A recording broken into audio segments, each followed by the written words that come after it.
প্রথমত উনি যে বিষয়গুলো নিয়ে বললেন, আমাদের শিক্ষা, স্বাস্থ্য, এটা সবচেয়ে বড় ইম্পর্টেন্ট একটা ব্যাপার। এটা রবীন্দ্রনাথ সারা জীবন বলে এসছেন তার লেখায়, এবং সবচেয়ে আমাদের ভারতবর্ষের এটা একটা সবচেয়ে বড় জায়গা, শিক্ষা এবং স্বাস্থ্য। এটা অনেক ইমপ্রুভমেন্ট হওয়া প্রয়োজন, যেটা উনি উল্লেখ করেছেন।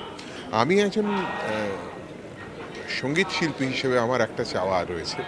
সেটা রয়েছে, আমি সেটা বলতে তো পারলাম না, কিন্তু সেই চাওয়াটা যদি টেলিভিশনের মাধ্যমে সবাই শোনে, সেটা হচ্ছে যে সবাই তো আর খুব প্রতিষ্ঠিত শিল্পী হতে পারেন না, বা সবাই সমস্ত যন্ত্রশিল্পীরাই খুব প্রতিষ্ঠিত সারাক্ষণ অনুষ্ঠান করছেন বা স্টুডিওতে কাজ করছেন, এরকম হতে পারে না।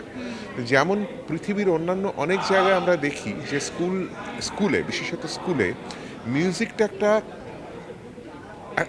একটা নিয়মিত একটা অভ্যেস ছাত্রছাত্রীদের মধ্যে করতে হয়। যেমন আমরা বাইরে গেলে আমরা দেখতে পাই যে প্রত্যেকটা স্কুলের মধ্যে কিন্তু পিয়ানো, ভায়োলিন সমস্ত কিছু থাকে। কেউ না কেউ পিয়ানো শিখছে, কেউ ভায়োলিন শিখছে।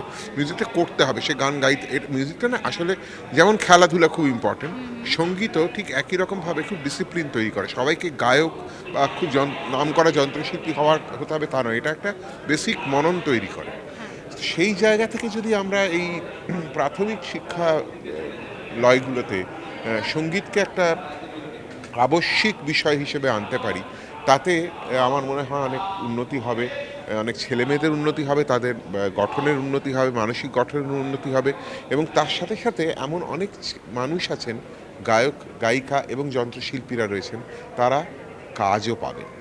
সেই জায়গা থেকে এই একটা আমার একটা দাবি, দাবি নয়, একটা জাস্ট অনুরোধ রইল। বেশ, আজকের এই মানে দাবির পাশাপাশি বলবো, এই টিভি9 এর কনক্লেভে এসে কেমন লাগছে? খুব ভাল লাগছে, খুব ভাল লাগছে, খুব দারুণ আয়োজন, ভীষণই ভালো আয়োজন, এবং অনেক মানুষ রয়েছেন, এবং মাননীয় মুখ্যমন্ত্রী শুভেন্দু অধিকারী তার বক্তব্য রাখছেন, বোধহয় এই শেষ হলো, জাস্ট আমার মনে হচ্ছে।